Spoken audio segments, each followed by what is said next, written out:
Olá, chegou a hora do seu diálogo semanal com os senadores e com as atividades do Senado Federal. O Alô Senado está no ar para falar dos assuntos que você escolheu. O efeito de votos nulos numa eleição, o fator previdenciário, a análise dos vetos presidenciais pelo Congresso, a estrada que liga Brasília à cidade de Catalão, em Goiás, e a reforma do Código Penal. No Passeata Eletrônica, você confere o assunto mais falado nas redes sociais do senador Cristóvão Buarque. O Alô Senado começa agora.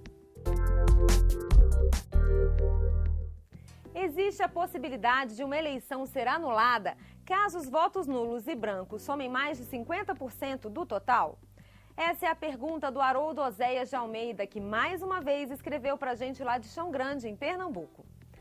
Haroldo, quem responde a sua pergunta é o senador Romero Jucá. Bom, Haroldo, essa é uma boa pergunta, mas a resposta é não. Na verdade, não há uma anulação.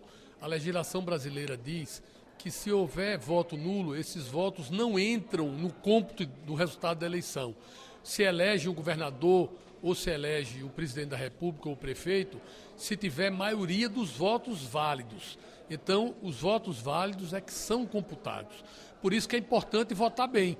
Na verdade, anular o voto não é uma solução. Nós temos que melhorar a política votando em pessoas de qualidade, escolhendo, pensando bem e elegendo pessoas que possam representar a sociedade. Anular o voto, tem pessoas que anulam, a gente respeita, mas sem dúvida nenhuma não é um caminho para resolver os assuntos na democracia. Na democracia a gente tem que votar, escolher os melhores que possam nos representar e cobrar o resultado diariamente de quem foi eleito para representar a população. Por que o fator previdenciário vem massacrando brasileiros que contribuíram por tantos anos e agora são prejudicados quando mais precisam? Quem pergunta é o Valdir da Silva Rodrigues, da cidade de Camamu, na Bahia.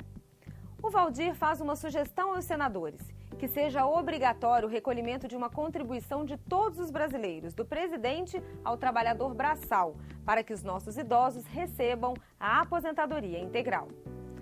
Valdir, o Alô Senado levou a sua mensagem ao senador Paulo Paim. Primeiro dizer que, de fato, o fator previdenciário, ele massacra, ele traz um prejuízo enorme para todo trabalhador seletista da área urbana na área de se aposentar. Quanto uma contribuição especial para a Previdência, para não sofrerem com o fator, sinceramente eu acho que não há necessidade. Por quê? A Previdência Urbana, onde se aplica o fator, ela teve um superávit esse ano de 25 bilhões de reais. Como o Senado já aprovou o fim do fator e ainda garantiu uma política de reajuste para os aposentados, basta que a Câmara vote. A Câmara dos Deputados não votou ainda. É preciso que haja uma mobilização.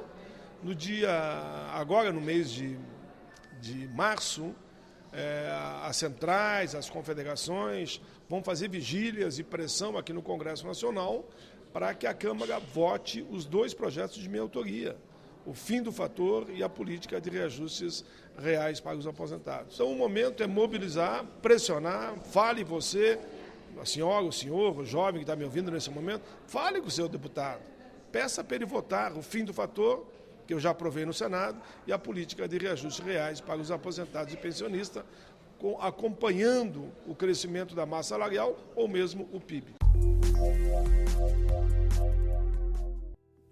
Do que é que mais se fala nas redes sociais do senador Cristóvão Buarque? É isso que você fica sabendo agora. Pelo que eu fui informado hoje, é a questão de, finalmente, o Supremo resolver de uma vez por todas a constitucionalidade da lei do piso.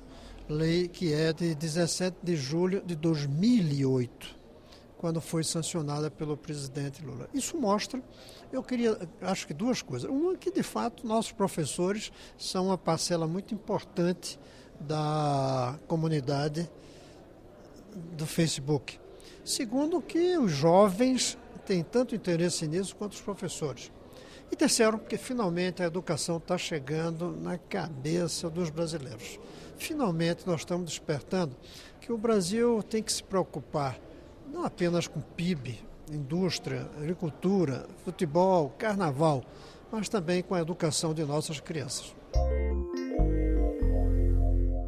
por que as estradas entre Cristalina não, Catalão até Brasília não estão duplicadas, sendo que o movimento de veículos está muito grande e muito perigosa, né? Eu gostaria de saber porque é muito risco que a gente corre para vir de Uberlândia, por exemplo, até Brasília, sendo que para lá, para o estado de São Paulo, já está tudo duplicado. Por que não Brasília não duplica essas pistas, sendo que o movimento é muito grande? Gerson, conheço essa estrada com a palma da minha mão, faço muito esse percurso via Cristalina, só que não está nas mãos do governo estadual, essa é uma estrada federal, ela é uma BR, e eu acho que o governo, veja, ele levou 20 anos para duplicar Anápolis a Brasília, eu acho que eles não têm a menor intenção de duplicar essa estrada, no entanto, se acontecem muitos acidentes, é uma estrada prioritária e nós já fomos, pelo governo do estado de Goiás, várias vezes ao DENIT, levaram inclusive projetos prontos, mostrarmos a nossa boa vontade, o que o estado de Goiás possa fazer por isso, porque vai escoar a produção com mais facilidade. Isso realmente não está nos planos do governo federal. Nós sentimos e vamos continuar fazendo pressão. Continue a reclamar que nós estamos do seu lado. Entre dezembro de 2012 e fevereiro desse ano, o Brasil assistiu a um impasse. Havia mais de 3.000 vetos aguardando análise no Congresso. Mas um grupo de parlamentares tinha pressa em analisar o veto da presidente à lei dos royalties do petróleo. E com isso, propôs passar essa análise à frente dos outros milhares de vetos pendentes. Por fim, coube ao Supremo Tribunal Federal a decisão sobre em que ordem esses vetos deviam ser analisados pelo Congresso. Esse acúmulo de vetos chamou a atenção do Kleber Roberto César Ferreira, que mora em Brasília. Ele fez contato com o Alô Senado para saber: o fato de o parlamento não priorizar a discussão de vetos presidenciais pode ser considerado um caso de improbidade administrativa? Afinal de contas, na opinião do Kleber, essa é uma atitude de omissão. Kleber, quem responde a sua mensagem é o senador José Agripino. Veja bem, o Kleber tem razão na sua preocupação. Agora, na forma sim, mas no conteúdo não, porque a obrigação de colocar os vetos em votação é da presidência do Congresso, é individualizada na presidência do Congresso. Quantas vezes os plenários do Senado e até da Câmara pressionaram pela votação de vetos e a presidência do Congresso, que é quem organiza a reunião do Congresso e faz a pauta para votação de matérias, ou vetos ou não foi para a pauta.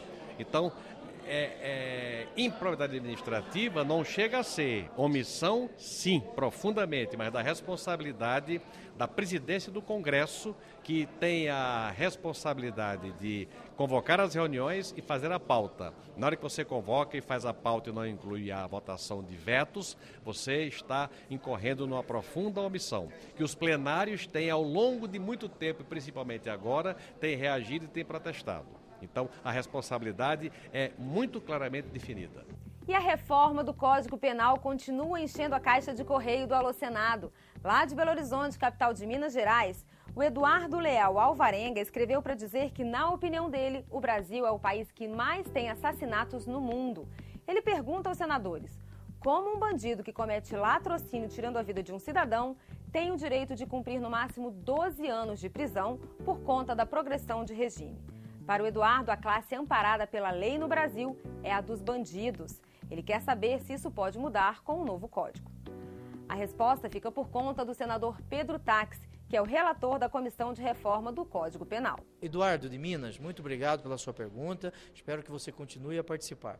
Eu sou relator do projeto para o novo Código Penal. Aqui no Senado nós estamos debatendo bem isso. Um homicídio simples no Brasil, apenas 6 anos, a pena mínima. Nós vamos aumentar isso para 8 anos. Latrocínio, que você fez referência, a pena pode chegar a 30 anos. Não é a quantidade de pena que faz com que o cidadão deixe de praticar o crime, mas a certeza de que ele será punido. Por isso, nós estamos mudando o que se denomina de progressão de regime. O cidadão não pode ficar apenas 1 ano preso para que possa ser colocado em liberdade. Temos que passar isso para os crimes graves, para 1/3 a 1/4 da pena, que o cidadão tem que ficar preso, eu defendo isso, quando comete crimes graves, sabendo que a prisão não resolve tudo, mas crimes graves merecem sim prisão, eu concordo com o que você disse. E por hoje é só. O Alô Senado volta na semana que vem com mais assuntos escolhidos por você. Continue participando e mandando as suas mensagens. Os caminhos da interatividade você já conhece. Se quiser ver o seu vídeo exibido aqui no programa, é só enviar o arquivo pelo www.senado.leg.br/alôsenado. A sua mensagem escrita você manda pelo www.senado.leg.br/tv. E por telefone é só ligar para o 0800 61 22 11. A ligação é gratuita. A gente se vê no próximo Alô Senado. Até lá!